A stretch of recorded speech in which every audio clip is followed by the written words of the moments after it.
రాజ్యాంగాన్ని గుర్తించండయ్యో ఓ విద్యార్థులారా, దాన్ని గౌరవించడం మన బాధ్యత అయ్యో ఓ విద్యార్థులారా. రాజ్యాంగాన్ని గుర్తించండయ్యో ఓ విద్యార్థులారా, దాన్ని గౌరవించడం మన బాధ్యత అయ్యో ఓ విద్యార్థులారా. రాజ్యపాలన రాజ్యాంగబద్ధంగా నడవాలనుకున్నాము, అందుకనే అతి పెద్ద లిఖిత రాజ్యాంగాన్ని మనము నిర్మించాము. రాసిన వారికి సలాం కొడదాంలో ఓ విద్యార్థులారా, బిఆర్ అంబేద్కర్కి దండాలు పెడదాంలో ఓ విద్యార్థులారా.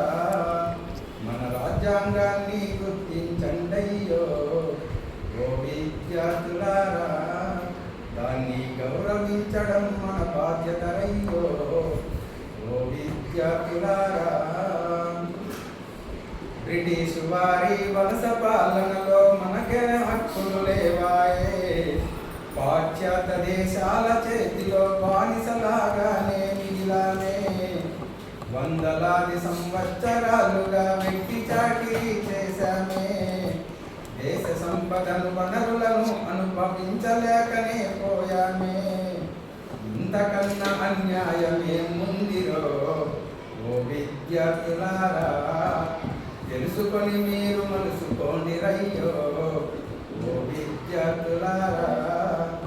రాజ్యాంగాన్ని గుర్తించండయ్యో ఓ విద్యార్థులారా, దాన్ని గౌరవించడం మన బాధ్యతరయ్యో ఓ విద్యార్థులారా. స్వాతంత్రము పొందాకే స్వరాజ్య పాలన అనుకున్నాం, దానికోసమే దిశానిర్దేశాల గ్రంథం కావాలన్నాము.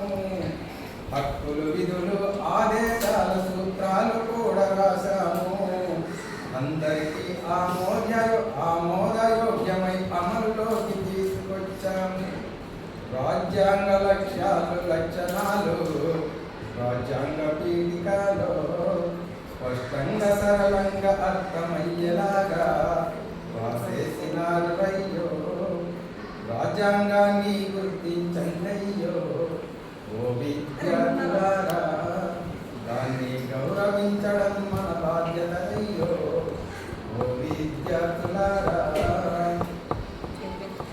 భారతదేశ ప్రజలమైన మనకు బానిసత్వము వద్దాయే, సార్వభౌమాధికార గణతంత్ర రాజ్యమే మనకు ముద్దాయే. ప్రజాస్వామ్య సామ్యవాద లౌకికత్వం కావాలన్నామే, స్వేచ్ఛ సమానత్వం సౌభ్రాతృత్వంతో మనం ఉండాలనుకున్నాం. శాసనంగా ఆమోదించుకున్న ఈ రాజ్యాంగాన్ని మనమే ముందుగా గుర్తించాలన్నా ఓ ఉపాధ్యాయులారా, మన రాజ్యాంగాన్ని గుర్తించండయ్యో ఓ విద్యార్థులారా, దాన్ని గౌరవించడం మన బాధ్యత ఓ విద్యార్థులారా.